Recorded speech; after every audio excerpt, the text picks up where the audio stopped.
Hi guys, Jamil is here, and today we will discuss in this lecture about the types of necrosis. First type of necrosis is the coagulative necrosis. What happens in this case? Coagulative necrosis, what is this? In this case, we take that protein denaturation will take place simultaneously. Suddenly protein denaturation will be take place because of severe ischemia. If there is a severe ischemia is the low blood to any organ. When there is low blood to any organ, it will be severe. When it is very severe, that will cause simultaneously protein denaturation. When proteins will be denatured simultaneously, then it will cause the denaturation of proteins both. It may be structural it will be denaturation, and functional it also will be the denaturation. So protein has been denatured both structurally and functionally. Functionally, the proteins are enzymes. We also discussed in the previous lecture that proteins will be denatured both structurally and functionally both.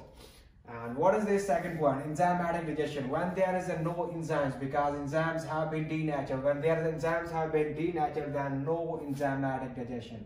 When there is no enzymatic digestion, then cell will be able to stand with structure for a few days.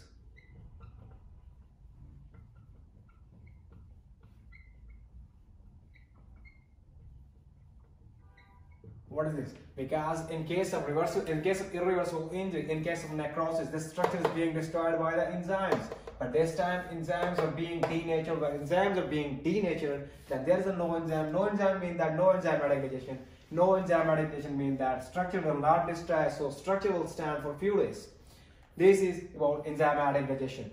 But enzymatic digestion is not only autolysis, it also hydrolysis. What is hydrolysis? Enzymatic digestion is of two kinds. One is autolysis. I have explained that in this case, autolysis enzymes will be denatured, but hydrolysis enzymes will come. What is this? Hydrolysis enzymes.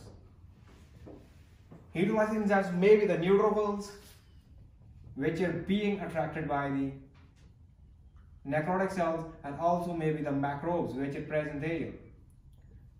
So first that enzymes have been denatured, so it can stand structure for a few days, but at least what will happen?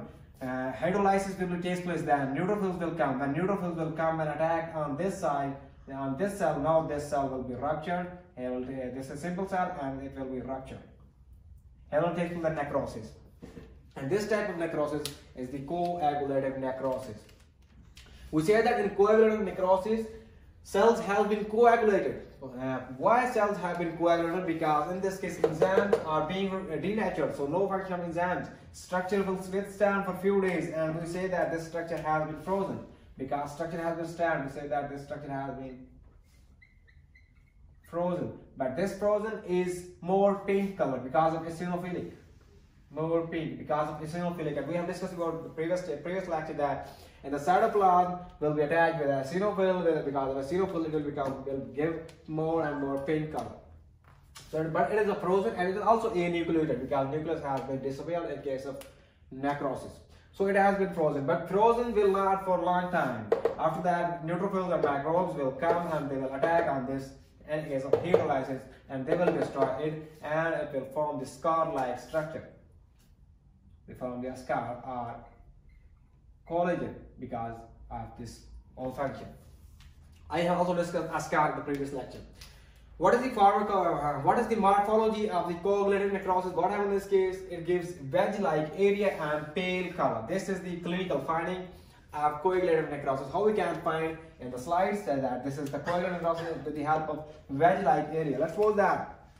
What happens when we talk about ischemia? Thrombus.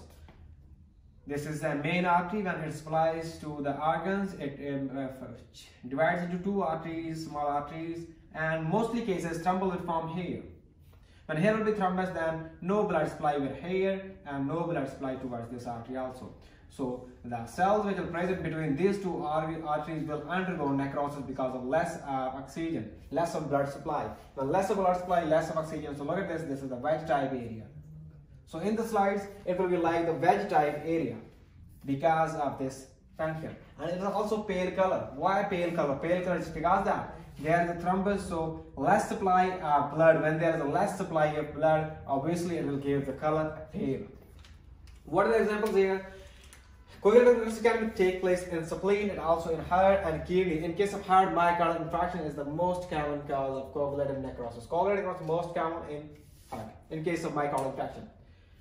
Here's also exception that, what is that? Exception is central nervous system. Coagulative necrosis can't take place in central nervous system. It's not clearly discovered yet that why it doesn't take place in central nervous system, but in some cases it's been said that it is because of the fats, more fats in central nervous system. Our second point is that, which are that it stands with the structure for few days, but in this case this structure is not much strong in central nervous system. Structure of cells is not strong. When the structure of cell is not strong, so it cannot stand with the structure, it will be destroyed earlier, so it cannot undergo the coagulative necrosis. But coagulative necrosis is the dry gangrene. It's hard like appendix. It's wedge-like and hard appendix. So this was about the receptor central nervous system. Why doesn't take place? But these two are not clearly confirmed yet. But some says that it is because of more fats, and some says that cells structure is not strong, so because that coagulative necrosis cannot take place in that. The next second type of necrosis is the liquefactive necrosis. What is the liquefactive necrosis? Same case, here the protein denatures is both structural and functional, but here what happens? Here is a protein denaturation, but just structural. Structural denaturation takes place, but functional still enzymes will be active. Here will be the no denaturation of the enzymes, functional enzymes. It will be active. There is no denaturation, so enzymes still are active. When their enzymes are active, so they will cause the digestion autolysis.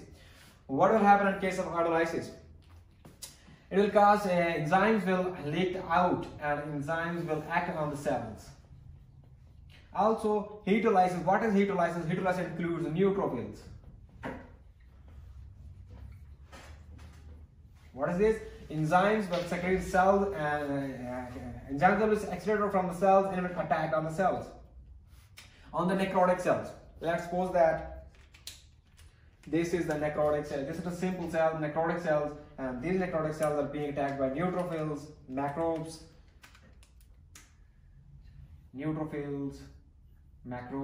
like that.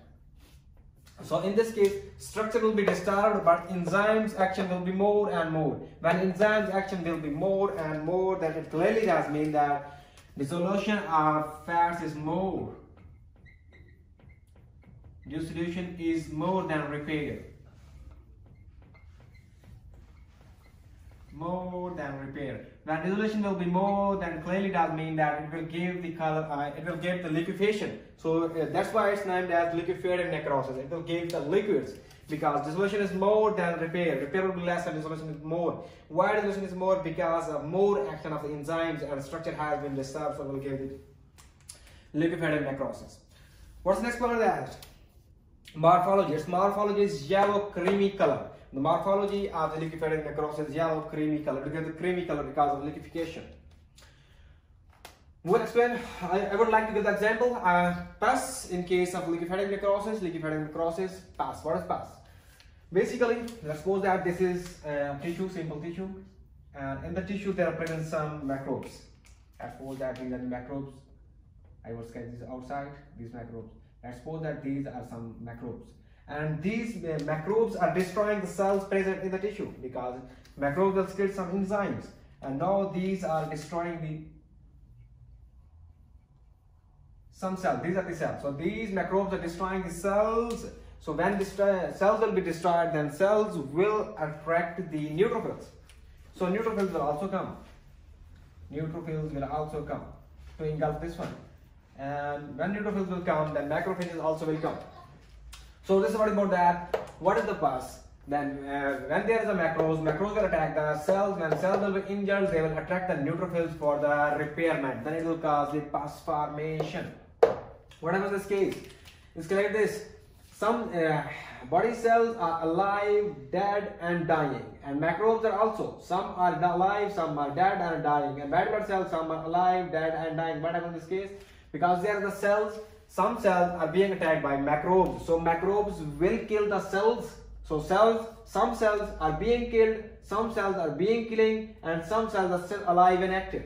But in case of microbes and white blood cells will come and they will attack on the microbes. So this is fight between microbes and white blood cells. So Some white blood cells will be alive and some are dead and some are dying by microbes, and microbes are some are still active and some are being dead by the white blood cells and some are dying by the white blood cells. So this was about pus. What is the pus? So because this is a pus and pus is a liquefactive, this is something like that liquids. So it is the type of necrosis named as liquefactive necrosis. So liquefactive necrosis may be in the case of abscess. Abscess is the localized pus. What is this? This is the localized pus. What does it mean? It does mean that in the abscess there is a fight. There is also fight between the cell, microbes, and white blood cells. These three things will be present there because neutrophils are fighting here. What will happen in this case? Look at this. Dead cells in center like that. In the center will be the dead cells, dead neutrophil cells in the center, and around the dead neutrophil cells still they are fighting some neutrophils. Some active neutrophils are fighting, and because of this fighting neutrophils around their dilated vessels, because of this infection, the vessels will be dilated like that. These are the vessels being dilated.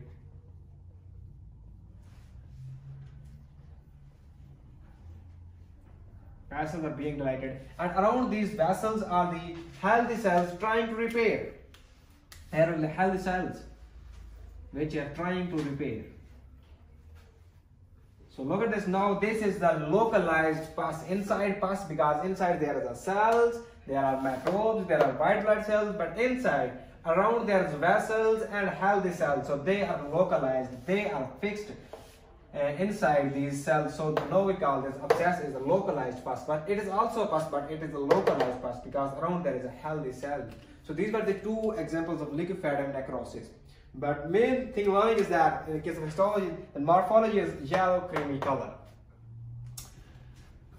And it mostly takes place in, when we talk about the liquefactive necrosis mostly takes place in central nervous system, because central nervous system doesn't have coagulative necrosis. Central nervous system has this necrosis type, named the liquefactive necrosis. The third type of necrosis is the gangrenous necrosis. What is this? Coagulative gangrenous necrosis is basically a coagulative necrosis that resembles mummified tissue. So it is that dry gangrene. It is basically, what is gangrenous necrosis? Basically is a coagulative necrosis. But what are the characteristics? What is the reason of gangrenous necrosis? The reason is that characteristic ischemia in the lower limb. What happens in this case? Let's suppose that patient has diabetes. In case of diabetes, there may be a thrombus in popliteal arteries. Thrombus in popliteal artery. When thrombus in the popliteal artery, then no blood supply to lower limb. No blood supply to lower limb. Then no blood supply means that no oxygen. When no oxygen is flowing, does mean that it will be the necrosis. When necrosis will take place, and this type of necrosis is a gangrenous necrosis. The characteristic of this is the ischemia of the lower limb. Ischemia is the low blood supply, and this ischemia is in case of diabetes, maybe thrombus in the popliteal artery, so low blood supply, in this case oxygen will be less, and it will cause the gangrenous necrosis. So gangrenous necrosis is basically a coagulative necrosis, but if superimposed infection occurs, then liquefactive necrosis ensues. Then it will become liquefactive necrosis. What is this? This one. This is that when dead cells undergo further infection. When dead cells further goes infection, then this gangrenous necrosis will become the liquefactive necrosis. It will become the wet gangrene. Because liquefactive is the wet and coagulative is the hard, so it will become the wet gangrene. The second is, what about that? The fourth one necrosis type is the caseous necrosis. What is this? Caseous necrosis is soft, friable, necrotic tissue with cheese-like appearance. With cheese-like appearance. Why it gives cheese-like appearance? Its answer is in the second one. What is that? Combination of coagulative and liquefactive necrosis. This necrosis is the combination of coagulative and liquefactive. I have just explained earlier in that. This is the dry, liquefactive is a dry necrosis, and coagulative is the dry necrosis, and liquefactive is the wet necrosis. When we combine two things, that is dry and wet, then they will give like cheesy like appearance. When we combine hard plus soft, then these things together will give the cheesy like appearance. So therefore caseous necrosis, because caseous necrosis is a combination of two. liquefactive necrosis and coagulative necrosis. So dry and wet will combine with each other, so they will give the cheese-like appearance. What is the next point? Next point is that Crackitus of inflammation. What are the causes of caseous necrosis? The cause of caseous necrosis is due to TB and fungal infection. When there is a TB in our body, TB infection, or maybe a fungal infection, then it will cause the caseous necrosis, because TB and fungal infection, because TB and fungal infection are those pathological stress which can cause both type of necrosis, coagulative and liquefactive. When there is a combination of both, then it is automatically cheese-like appearing. When it is cheese-like appearance, this necrosis is named as the caseous necrosis. So the things we have to learn that in the histology slide, that morphology of the coagulative necrosis is the wedge-like shape and pale yellow, and that of liquefactive necrosis is just like that yellow creamy color. And say that gangrenous necrosis will sit in the lower limb, in the foot and in the lower limb.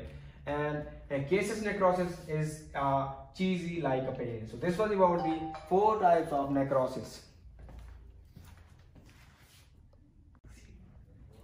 So the 5th type of necrosis is the fat necrosis. What happens in this case?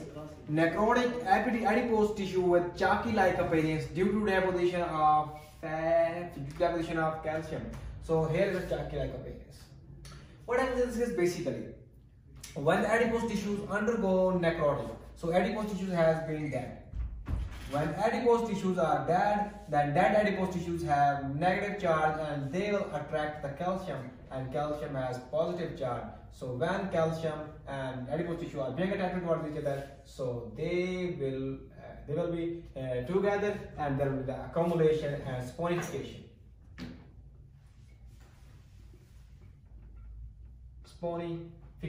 So calcium ions will be accumulated on the dead cells. Because of calcium is accumulated on the dead cells, so these calcium now will give the chalky-like appearance. So in this case, therefore, in the fat necrosis, necrotic adipose tissue with a chalky-like appearance because of the deposition of calcium on these adipose tissue. Because when the adipose tissue undergo necrosis, these are dead and these are negative charge, they will attract the calcium, and when calcium will bind on these dead cells, now because of the calcium, they will give the chalky-like appearance. What is the reason of this? The reason is trauma to fats. The reason of fat necrosis is the trauma to fat. When the trauma to fats, then fats will dead, and when fats will dead, again in the same case, they will attack the calcium and saponification will take place. Example is the breast woman core accident. What happens in this case? Let's suppose that a woman has been accidented in the case, and the breast gets accident, and this is because of accident, trauma, fats will dead. When fats will dead, it will cause the calcium. Again, same case, saponification attack the calcium and will give the chalky-like appearance. So it is happening in the fat necrosis. We are discussing about saponification. What do you like? We should explain saponification and explain in detail. Fatty acids released by the dead cells. When cells are being dead cells, they will release the fatty acids, and these fatty acids join with the calcium. This process named as saponification. What happens? Fatty acids released by the dead cells will join with the calcium, and this is known as the saponification. This process named as the saponification. There are 2 examples about that, which are opposite to each other. First is dystrophy calcification, and second is the metastatic calcification, opposite to each other. What is dystrophy calcification? Dystrophy calcification is normal. In this case, calcium in the serum will be normal. I am going to explain that. When this is a dystrophic calcification, same like that, fats are dead. Fats are dead. So now these fats will attract the calcium ion. So these calcium ions will attach, they bind with the fats and with the fatty acids, and it is known as the dystrophic calcification. So in this case, calcium will be normal in the blood. Though it is understandable for you, but in that point you will understand that. But in case of this is opposite to that. Metastatic calcification. In metastatic calcification, calcium in serum will elevated. It is not normal. So this time it has been elevated. What is this? Because now you can understand. Let's suppose that this is a blood, and here is calcium is high. Calcium is high, and here are some tissues. When this calcium is high, these are fats. When this calcium is high, then this calcium will be leaked out, and it will band with the fats. Now this is known as the metastatic calcification, and in case of this disease, when we take the blood serum, then the calcium plus 2 will be high, and this is because of the leakage of calcium from blood vessels to the tissue, and this is because of the high calcium. When high calcium in blood, it will cause leakage of calcium from blood vessels to the tissues, and this joining will cause the metastatic calcification. But dystrophic calcification is opposite to this. In this case, calcium will be normal in the blood cells, but these fatty acids are dead. Fatty acids are dead, and now these fatty acids have negative charge, and these will affect the calcium, and this is known as the dystrophic calcification. So in case of dystrophic calcification, fatty acids will attract the calcium, and calcium will be normal in the blood. But in case of metastatic calcification, what happens that calcium in the serum will be elevated, and this time calcium is automatically released from blood cells to the fatty acids. So this is the difference between dystrophic calcification and metastatic calcification. The sixth type of fibrinoid necrosis. The sixth type of necrosis is fibrinoid necrosis. What happens in this case? In this case, necrotic damage to blood vessels. Let's suppose that this is the blood vessel, and there will be the necrotic damage and little rupture of the blood vessel like that. When the rupture of the blood vessel, then leakage of proteins, so proteins will be leaked out like that. Proteins will be leaked out from the blood vessel. When these proteins are leaked out from the blood vessel, result in bright pink staining. So the color will be bright pink because of the proteins. Now the proteins are outside of the blood vessels, and here the proteins, and because of the proteins, the color will be bright pink. It will show the bright pink color. So what is the morphology of fibrinoid necrosis? Is bright pink staining. And last point is that Crackitus of malignant hypertension. The Crackitus of fibrinoid necrosis is malignant hypertension. What is this malignant hypertension?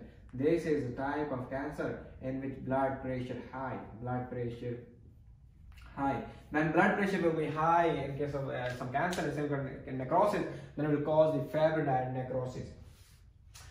I would like to give the clinical coordinate to understand this one. Let's suppose that there comes a 30 years woman. 30 years woman come to you, and he has a necrosis. She has a necrosis. So how can we determine that she has a fibrinoid necrosis or any other necrosis? So the first thing we will check is that preeclampsia. Preeclampsia. First we should understand that what is the preeclampsia. Preeclampsia is the high blood pressure during pregnancy.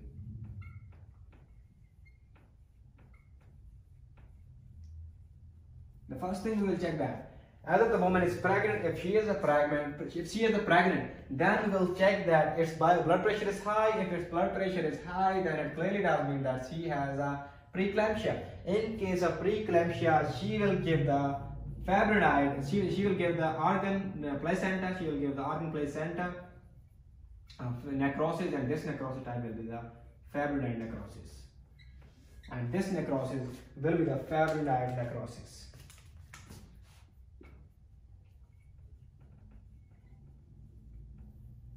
So this is what that. The characteristics, its reason is that hypertension, high blood pressure. If a 30-year-old woman comes to you and she has a necrosis, how can we understand what type of necrosis she has? We will see that she is a pregnant. If she is a pregnant, we will check his BP. When blood pressure is high, it clearly does mean that she has a preeclampsia. When she has a preeclampsia, then preeclampsia may cause the placenta necrosis, and this necrosis type will be the fibrinoid necrosis. So this was about the types of necrosis which are related to the pathoanatomy. So next lecture we will discuss about the F process. So thank you so much, guys.